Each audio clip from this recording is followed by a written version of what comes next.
अकोला जिल्ह्यातील अकोट तालुक्यामध्ये राजस्थान चौकात मनाला हेलावून सोडणारी घटना काल उघडकीस आली।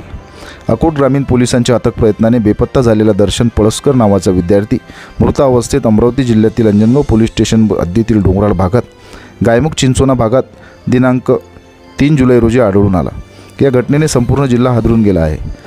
दर्शन नावाचा मुलगा हा अकोट येथे आपल्या आई व सावत्र वडिलांसोबत राहत होता। दर्शन वैभव पळसकर वय वर्ष 9 हा अकोट येथे राजस्थान चौक येथून बेपत्ता झाल्याची तक्रार 2 जुलै रोजी पोलिसात दाखल करण्यात आली होती। उपविभागीय पोलीस अधिकारी अमोल मित्तल, ठाणेदार माळवे व ठाणेदार जुनगरे, अकोट डीबी स्क्वॉड अधिकारी, पोलीस कर्मचारी यांनी तपास मोहिमेला सुरुवात केली होती।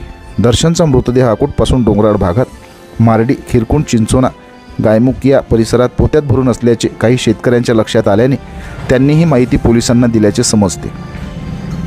घटनेतील आरोपी आकाश साहेबराव कानेरकर व गौरव वसंतराव गायगोले राहणारे हिरापूर पोलीस स्टेशन अंजनगाव सुरजी जिल्हा अमरावती यांना ताब्यात घेण्यात आले आहे। दर्शनची हत्या का करण्यात आली, या हत्यामागचे कारण काय अद्याप स्पष्ट होऊ शकले नाही। मुलाचा नरबळी आहे की कौटुंबिक वादातून हत्या करण्यात आली याचा तपास उपविभागीय पोलीस अधिकारी मित्तल, ग्रामीण पोलीस स्टेशनचे ठाणेदार माळवे यांच्या मार्गदर्शनाखाली सुरू आहे।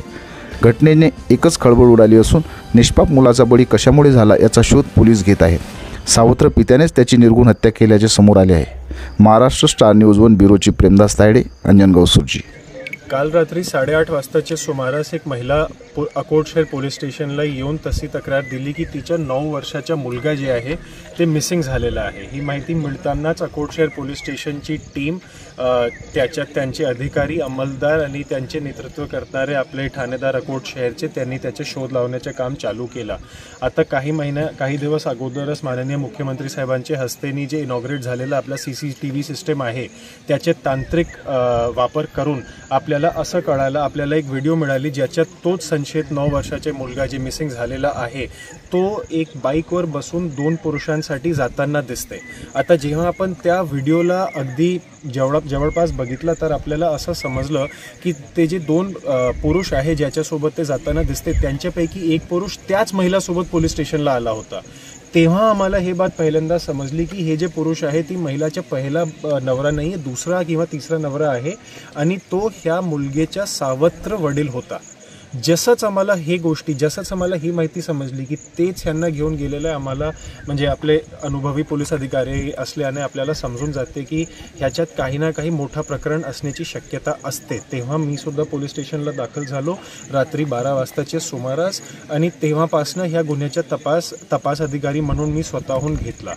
त्याच्यानंतर मागचे आपण सर्व बघतच आहे, आपण इथे जे पहाडी टप्पा आहे अकोट आणि अमरावतीचे बॉर्डरवर शहानूर सँक्च्युरी जे आहे ते इथून जवळपास 10 ते 12 किलोमीटर असेल, जे मोठे मेळघाट टायगर रिझर्वचा एक भाग आहे। त्या टप्प्यामध्येच आपल्याला हे जे आरोपी आहेत ते जे संशयित इसम जे आरोपी आहे ते म्हणत होते की त्यांनी कुठेतरी जे मुलं आहे त्याचे इस्माला त्याची बॉडीला इथे कुठेतरी टाकलेलं आहे।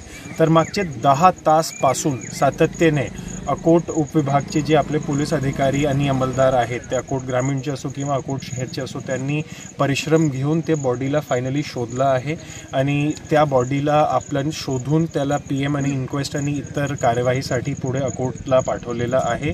हे अत्यंत दुःखदायक घटना आहे, परंतु ह्याच्यात अकोट आपले पोलीस टीमनी जे परिश्रम घेतलेला आहे त्याच्या मागे एकच कारण आहे की आम्हाला सर्वांना त्या 9 वर्षाचे मुलासाठी इन्साफ पाहिजे आणि आम्हाला ते न्याय पाहिजे। आपली हाच धारणा राहते, आपला हाच हेतू राहते की आपण लवकरात लवकर 10 ते 12 पुढचे 1 किंवा 2 आज किंवा उद्या जास्तीत जास्त करून आपण ह्याची चार्जशीट दाखल करण्याचा प्रयत्न करू। आतापर्यंत आपण जे काही कारवाई केलेली आहे ते नवीन जे कायदा आहे BNSS ज्याच्यातले भरपूर काही स्ट्रिक्ट प्रिकॉशन्स दिलेले आहे। प्रत्येक गोष्टीची व्हिडिओ रेकॉर्डिंग झाली पाहिजे, प्रत्येक गोष्टीच्या एक ई-साक्ष्य म्हणून ॲप दिलेला आहे, वेगवेगळे प्रोसिजर्स दिलेले आहे। आतापर्यंत जे काही आपण केलेलं आहे ते सर्व त्या प्रोसिजर्सला मनात धरूनच केलेलं आहे आणि आमची अशी आशा आहे की पुढे सुद्धा आपल्याला ह्या केसमध्ये चांगले रिझल्ट्स दिसण्याला भेटणार आहेत। धन्यवाद।